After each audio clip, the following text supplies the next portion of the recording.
제가 앞에서도 계속 말씀드렸던 CPI 그리고 미국의 셧다운 위기감에 대해서 경계심이 분명히 있는 건 사실이고요. 그러면 국내 증시의 방향성은 어떻게 가져가게 될지 한번 지켜보도록 하겠습니다.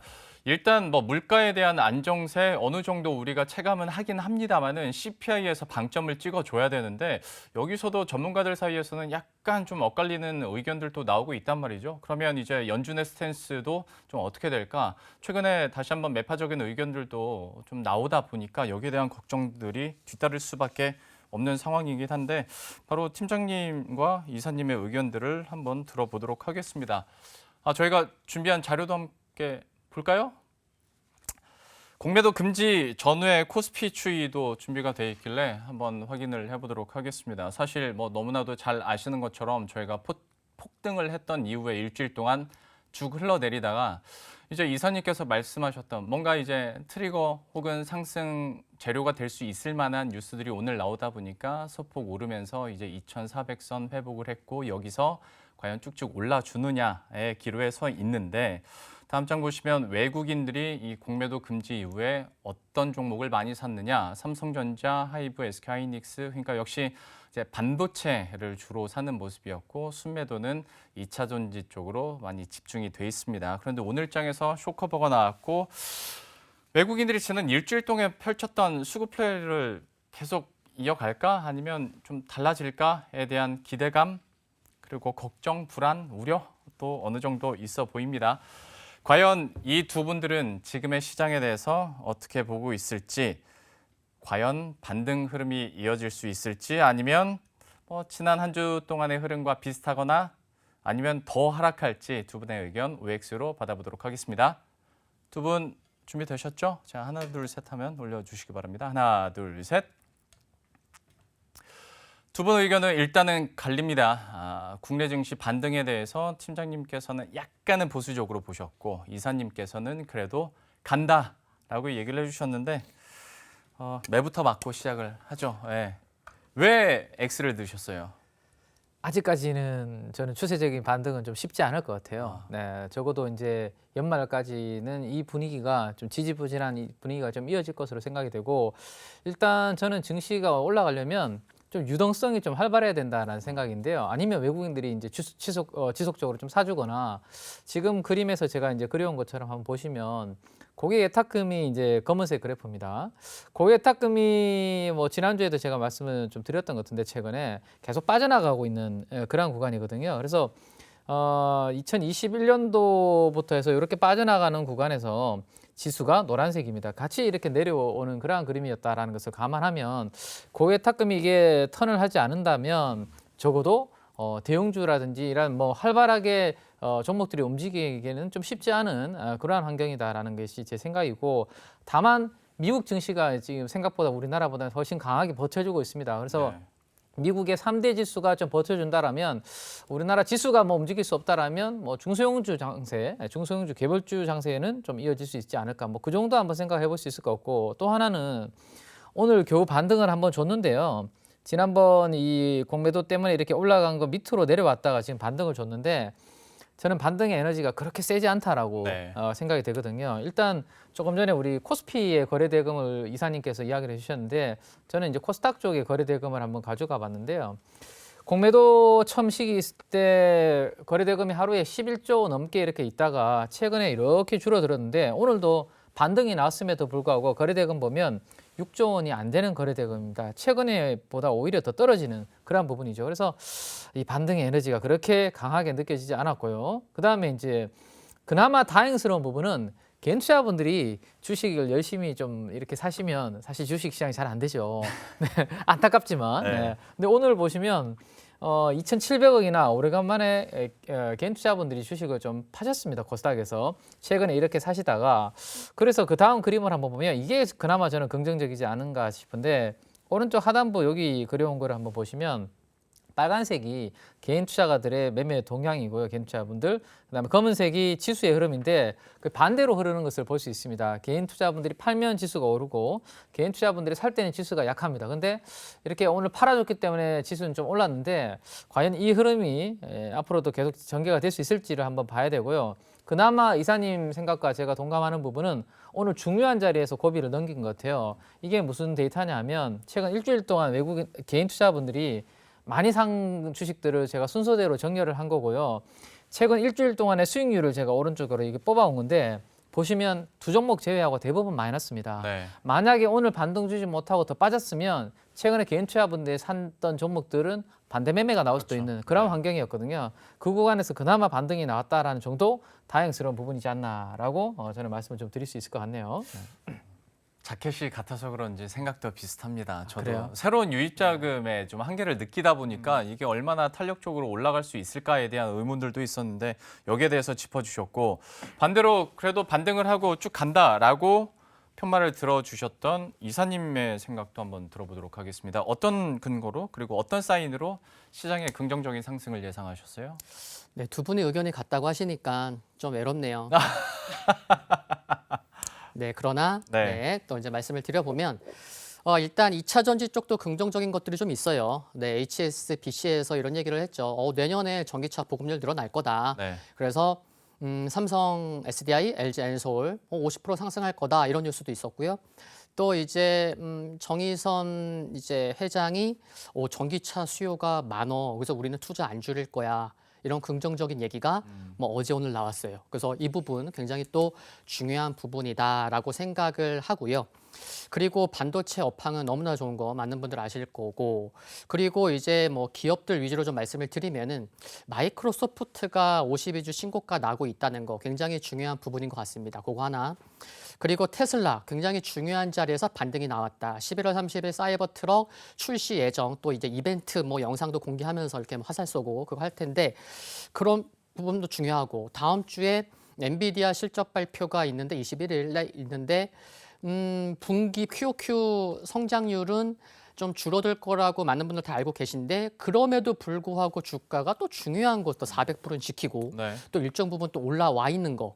그래서 그래, 빅테크 중에 마이크로소프트, 엔비디아, 테슬라 굉장히 좀 흐름 괜찮다는 말씀을 드리는 거고, 그래서 반도체 또 2차 전지까지도 그렇게 뭐 썩 나쁘게 볼 것만은 아니다. 물론 이제 거래량, 거래대금 부족한 거는 인정을 하지만 지금 말씀드린 부분을 좀 이렇게 가만히 좀 생각해 보면은 만약에 빠져도 뭐 그렇게 많이 빠지겠어? 이런 생각이 들 수 있겠고, 그렇다고 하면은 그래 좀 지수가 좀 주춤하더라도 종목장도 충분히 나올 수가 있겠고, 그러면 너무 두려워할 필요 없는 거 아니야?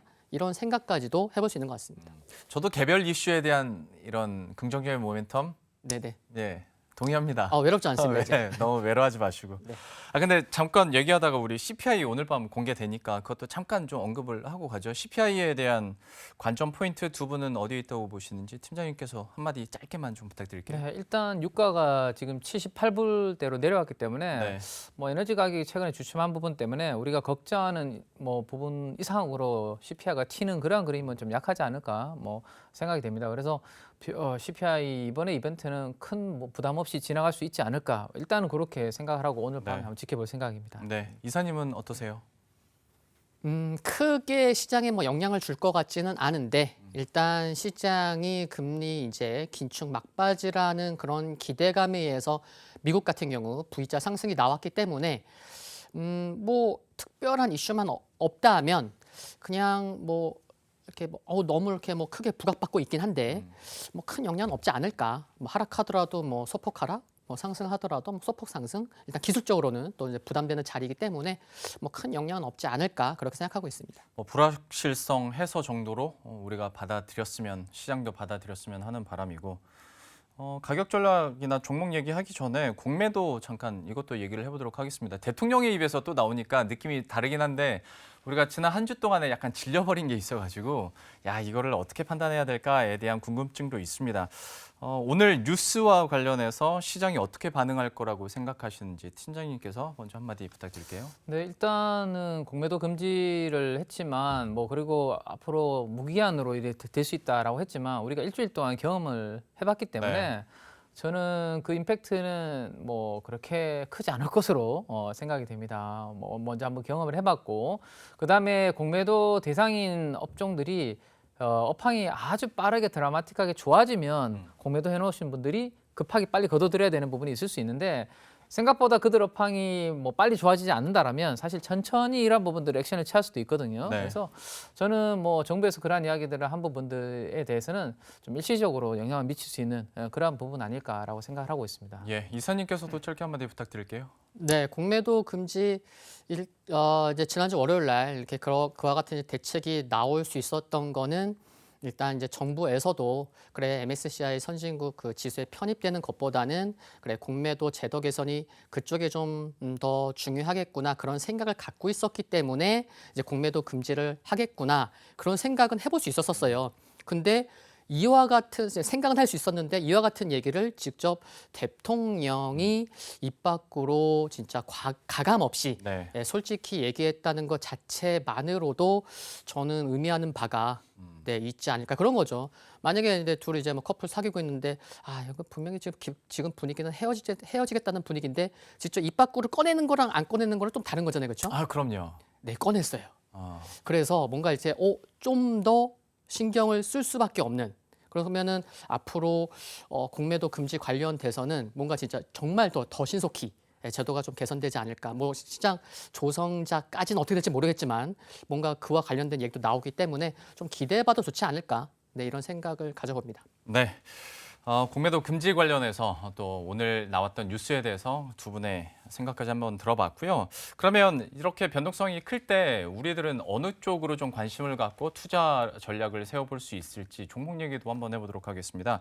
일단 연말까지 좀 길게 봤을 때 주목해볼 만한 섹터나 종목이 뭐가 있을까에 대해서도 한번 얘기를 나눠보도록 할 텐데 일단 팀장님께서 보시기에 지금 현재로서 공략 가능하고 상승할 것 같은 종목 어디에 있습니까? 상승해야 될 텐데 일단 저는 이제 뭐 반도체나 HBM 이런 쪽도 좋게 보는데요. 네. 그래도 연말까지 좀 따뜻한 이제 연말을 맞이하려면 좀 보수적으로 내 계좌를 좀 방어할 수 있는 그러한 방어주들도 일부 관심을 두시는 것도 저는 괜찮을 것 같아요. 지금 제가 가져온 내용들을 보시면 오늘 새벽에 이제 월가에서 이런 이야기들이 좀 나오고 있는데요. 뭐 3분기 들어와서 이제 학자금 대출을 상환해야 되는 이러한 이슈들이 이제 미국에서 만들어지다 보니까 예. 그러면 이제 돈을 이제 좀 상환을 해야 되는데 쓰다 보니까 막상 소비를 할 돈이 줄어드는 거죠. 그렇죠. 네, 그래서 유통업체들이 생각보다 성수기에 그렇게 매출이 많이 올라오지 않을 수도 있다. 슬픈 성수기를 맞이할 수 있다. 뭐 이런 이야기들이 나오고 있어요. 자, 그다음에 이제 데이터들을 보면 30일 이상 신규로 연체를 하고 있는 이러한 데이터들을 보면 파란색이 자동차론이고 그다음에 노란색이 이 카드 연체 쪽이거든요. 최근에 이런 부분도 조금씩 상승을 하고 있죠. 그러면 전반적으로 소비의 여력은 좀 줄어드는 게 아닌가라는 생각을 가지고 있습니다. 그래서 요즘 유행하는 거 혹시 앵커님 이거 들어보셨나요? 현금 챌린지라고. 전 못 네. 따라가겠어요. 그렇죠. 저도 뭐 MZ는 아닌데 네. 뉴스를 이렇게 보다 보니까 MZ 세대 분들이 요즘 현금 챌린지가 유행을 한다고 합니다. 카드 안 쓰고 현금만 그렇죠. 쓴다고요? 카드를 쓰면 내가 원래 생각했던 계획 이상으로 네. 소비를 하게 되니까 차라리 하루에 10,000원, 평일에 10,000원 아니면 주말에는 30,000원 이렇게 정해놓고 네. 현금을 가지고 딱 사용하도록 그렇게 한다라고 하네요. 이렇게 바인드에다가 현금을 딱 넣어두고 네. 네. 그렇다면 이렇게 철저하게 절약해서 생활한다라면 우리가 점심시간에 외식이라든지 이런 부분들을 잘 할 수 있을까? 네. 저는 쉽지 않다라고 생각되거든요. 그래서 오히려 구내 식당이라든지 이런 쪽으로 오히려 그래서 네, 앞에 연결이 이렇게 되는 거거든요. 네네. 그래서 저도 저희 팀원분들 식사 한 끼 사주기가 좀 부담스럽거든요, 요즘. 네네. 그래서 구내 식당으로 가면 법인카드 아닙니까? 버카가 사용될 때가 제한적이기 때문에 네. 항상 그렇지는 않거든요. 그래서 최근에 1개월 동안에 코스피 대비해서 이 식자재에 관련된 기업들의 주가 수익률을 제가 한번 비교를 해봤는데요. 예. 코스피는 거의 뭐 그냥 보합입니다.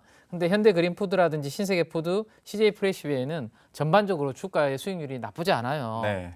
그래서 이들 중심으로 한번 보시는 거 괜찮을 것 같고 그러면 이 식자재 3개 회사 중에서 밸류에이션과 기타 등등 내용을 포함해서 어떤 게 이제 뭐 우선순위냐? 저 개인적으로 봤을 때는 현대그린푸드가 좀 낫지 않을까라는 생각을 가지고 있습니다. 왜냐하면 국내에서만 사업을 하면 이 PER이라는 퍼가 확장되기가 좀 어렵잖아요. 네. 근데 현대그린푸드가 최근에 해외 수출 쪽을 진행을 하고 있고 내수 한계를 극복하기 위해서 나가고 있기 때문에 4배 정도 주는 것은 좀 아깝지 않나. 그럼 6배만 가도 사실 50% 정도 업사이드가 나오는 거거든요. 네. 그래서 많은 분들이 별로 관심이 없는 섹터이긴 하지만 최근에 이 소비 심리의 악화 이런 부분들을 감안했을 때 저는 오히려 식자재 3사에 대해서 한번 공부를 해보시는 것도 괜찮고 연말까지도 괜찮지 않을까 뭐 그런 생각들 가져봅니다.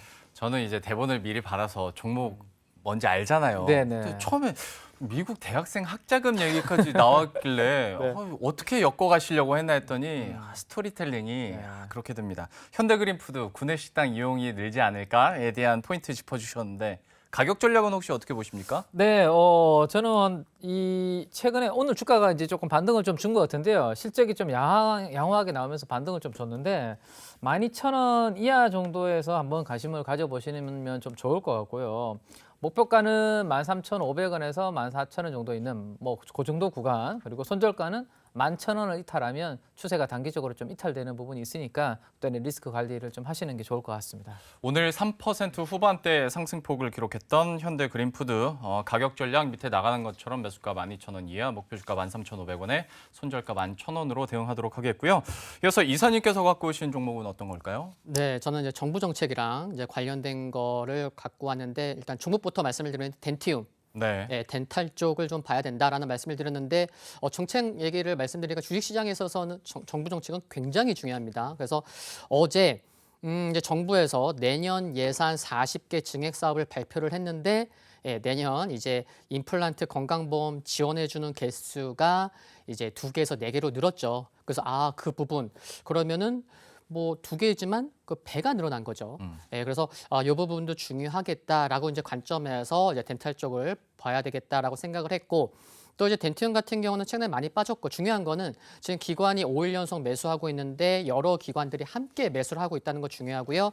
올해 1월 중순 전후부터 기관이 매도하다가 8개월 만에 한 9월부터 매수를 하고 있는 상황입니다. 그래서 최근에 지금 주가도 한 10월 중순부터 올라오고 있는데 그 전부터 기관은 사고 있었다. 그래서 기관이 8개월 만에 매수 전환해서 지금 1개월 이상 매수가 지속되고 있는 점 중요하다고 생각을 하고 있고 또 이제 중국 실적도 좀 우려됐지만 3분기 실적 오픈해 보니까 괜찮았어요.